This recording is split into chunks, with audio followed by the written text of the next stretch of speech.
We are Ariana Grande today, which is only going to last for about 30 seconds because I've got no hairspray on. And my high ponytail is just going to become a ponytail. So I've got only 30 seconds to get my Ariana on. Thought I'd end up with Sean, but he wasn't a match. Yeah.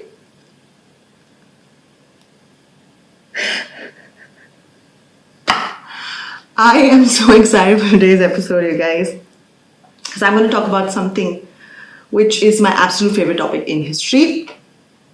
And I'm also going to be using this absolutely George palette, which I purchased like 1.5 years ago. And I think I've only used it 3 times since. So yeah, good to have you back. Hi. And I'm going to create this dusty rose look. I have no idea what that means, dusty rose, but that's what the color is called. Wasn't that someone's name though? Dusty Rose? Adam Levine's daughter. Adam Levine, the lead singer of Maroon 5. I've got the moves like Jagger.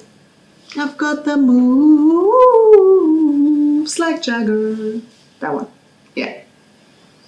His daughter, Dusty Rose. Her first name, guys, is Dusty.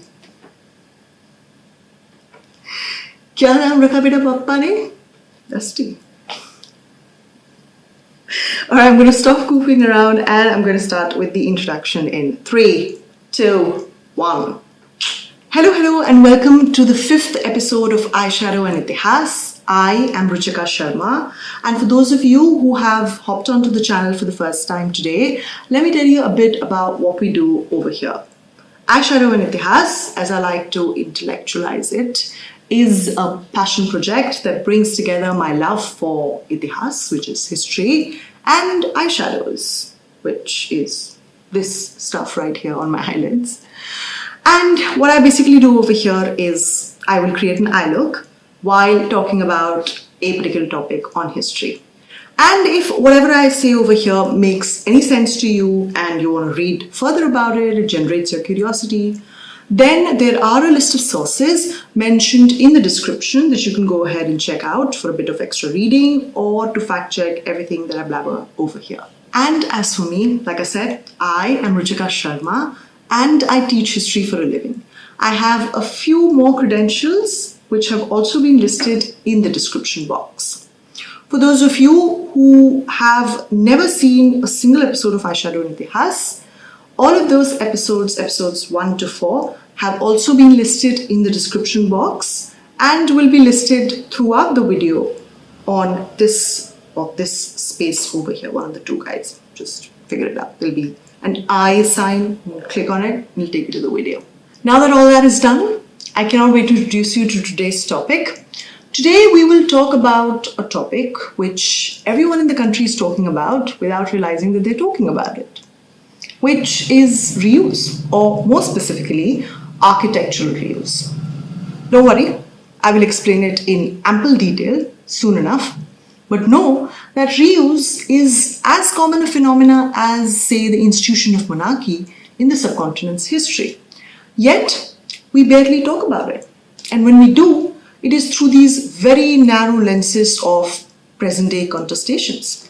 But if we study reuse in all its complexity, then as a phenomena, it tells us more about the subcontinent's history than anything else does. It's so layered and rich a phenomena that unpeeling each layer reveals tidbits about the subcontinent's history which travelogues or even chronicles don't. But I'm not going to keep prolonging this mystery by extolling its depth.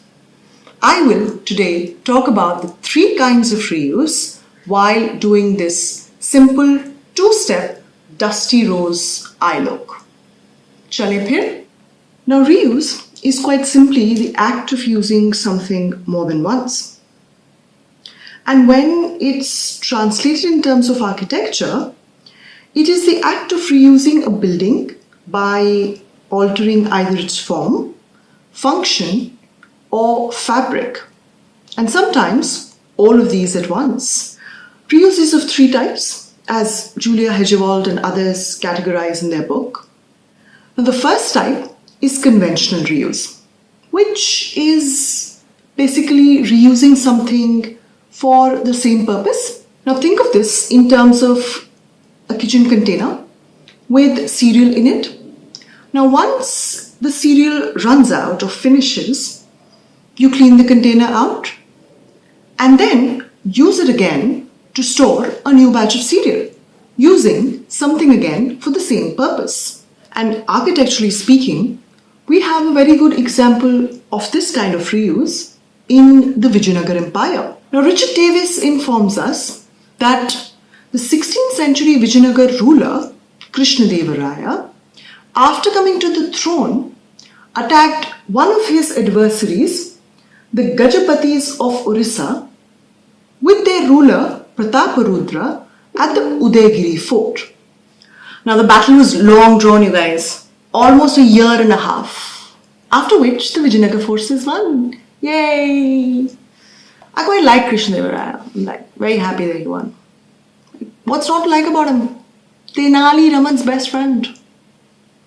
Now, after this crushing defeat to the Gajapatis of Orissa, Krishnadevaraya uprooted a statue of Bal Krishna from a temple in the Udaygiri fort.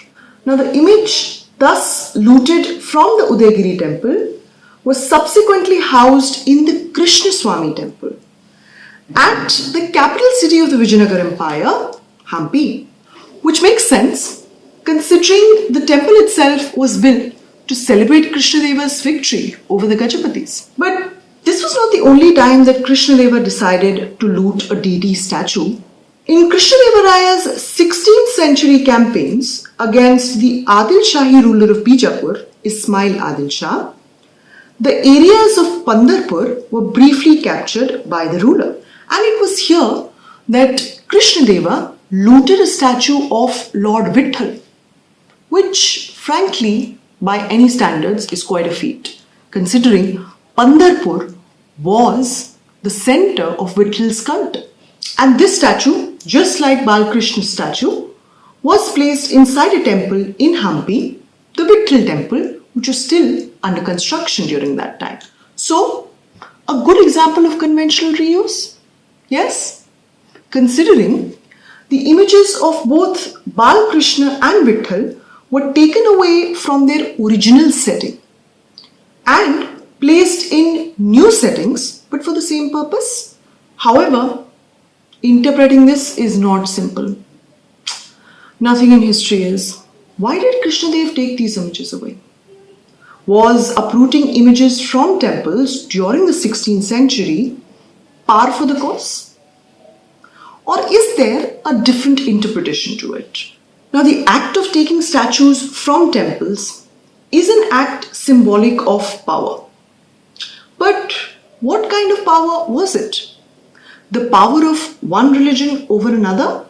Can't be. Krishnadevaraya, like all of the other Tuluva rulers, Tuluva, being Krishnadevaraya's dynasty, was a staunch Vaishnavite. And both Balkrishna and Vitthal are Vaishnava deities. So clearly, there is a need to understand this differently. In terms of political conquests that preceded the looting of these idols. Now, the idea seems to be to bring the deities from the defeated territories and place them in the victorious territories. But the idea is also to include the defeated territory into the victorious territory. The message was largely to hail Krishnadevaraya as the legitimate ruler of the newly conquered territories, wherein the legitimacy was being provided by these acquired deities.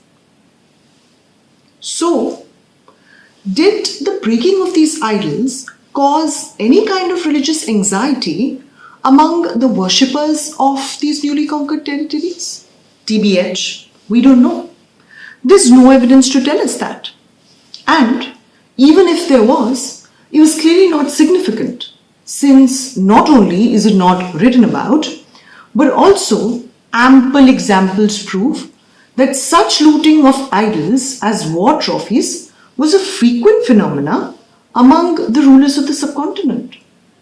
Now, the second type of reuse is called the new life reuse or repurposing. Since the container, which was earlier filled with cereals, is now being used to pot a plant. Architecturally, this would mean that the building stays more or less the same in terms of its form and fabric, but its function drastically changes. A good example of this is the Purana Killa in Delhi. During the Second World War, the British used the Purana Killa complex as a prison for the Japanese prisoners, many of whom would light up fires inside the buildings of the Killa to beat the biting Delhi cold, thereby marginally altering the building's form. Which reminds me of the biting Delhi cold, which I would willingly take over this horribly disgusting heat that we are being blessed with. I mean, blessed in all forms of ironical forms, you guys. Like, this ain't a blessing and you know it. Anyway, later on, when the British left us with the horrors of partition, the Killa was turned into a refugee camp to house 80,000 incoming refugees before they could be rehabilitated. Now, Purana Killa's original function was that of a palatial fort complex, yet its function changed completely at two different points in the 20th century. Now, the third kind of reuse is recycling. This one right here is the tricky one, you guys. In here, our container, which is by now being used for all kinds of purposes, is significantly altered, such as broken into its raw material and made into, say, a plastic bottle. Architecturally, this would mean that the form, fabric, and the function of the monument all undergo a big change. An excellent example of this is provided by the Megudi temple in Hallur, Karnataka. Here, the temple was first constructed between the 7th and the 9th centuries as a Jain basadi or a Jain temple. Then, with the coming of the Veer-Shaivite movement, the Megudi temple was reused as a Veer-Shaiva shrine sometime in the 12th century. Now, the Veer-Shaivite movement, heralded by the Veer-Shaivite leader Basavanna, emerged as a significant religious movement in the 12th century. Before this, the dominant religion in Karnataka was Jainism.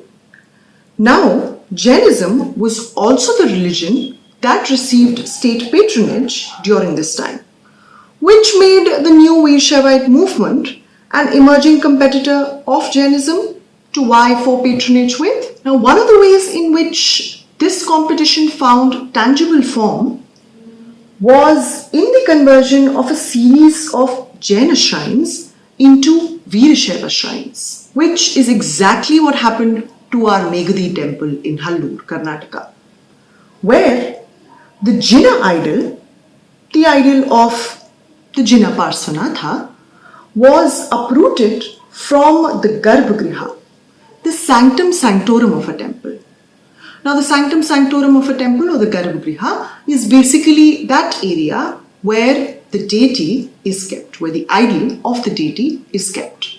So, this Jina idol was uprooted from the Garbhagriha of the Megudi temple, smeared with sacred Veer-Shaivite ash, and placed in the central aisle that now leads to the sanctum sanctorum or the Garbhagriha, which eventually housed the Shivalinga. So basically what they did was to take out the idol of the Jina and replace it with the Shivalinga, which is what the Veer-Shaivites worship. Now, such a placement of the uprooted idol ensured that every devotee approaching the inner chambers or the Garbhagriha would see the displaced Jina and be aware of the Veer-Shaivite annexation of the temple. Now, to further bolster the conquered image of the temple, two sculptures of the Jinnah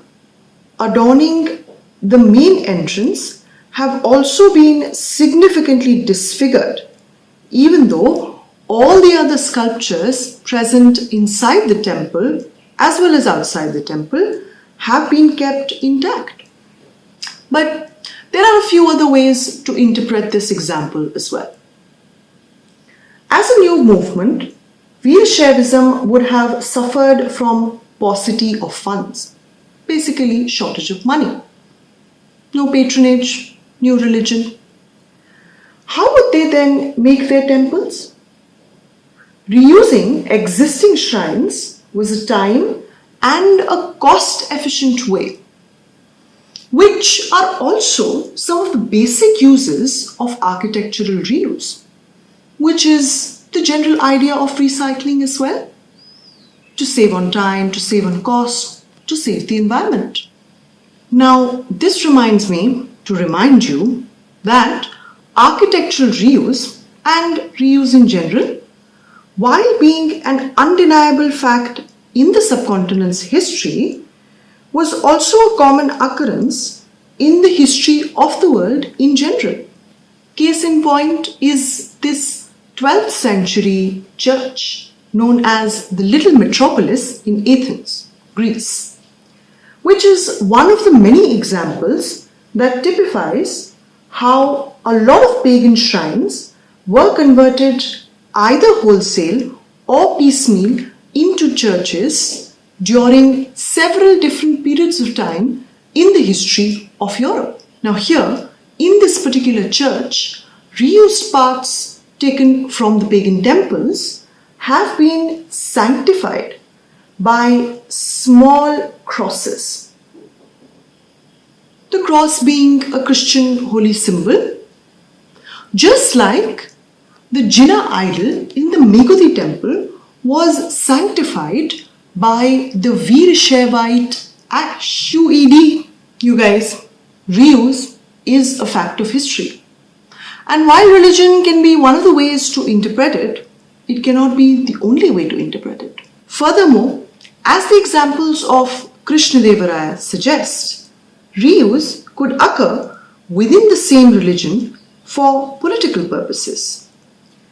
And even non-religious buildings, such as the Purana Kila, could undergo complete transformation in function and to some degree in form. And even when religion is the underlying factor for architectural reuse, such as in the Megudi temple, it is not as simple as the triumph of one religion over another. The biggest takeaway, though, is that the subcontinent's history is rife with examples of reuse and form an absolutely fascinating chapter in its history.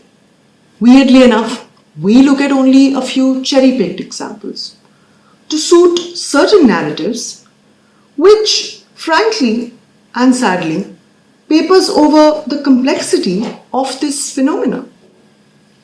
But I'll be sure to bring more such examples because I am totally enamored by the depth of history in these examples. So do keep watching this space for more gyan on architectural reuse in subsequent episodes. And that is all that I have for you today. Please note that there is a list of sources in the description box that you can use to do a bit of an extra reading in case any of this made sense and sparked your curiosity.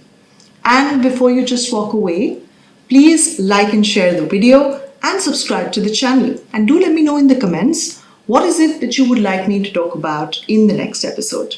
Bye.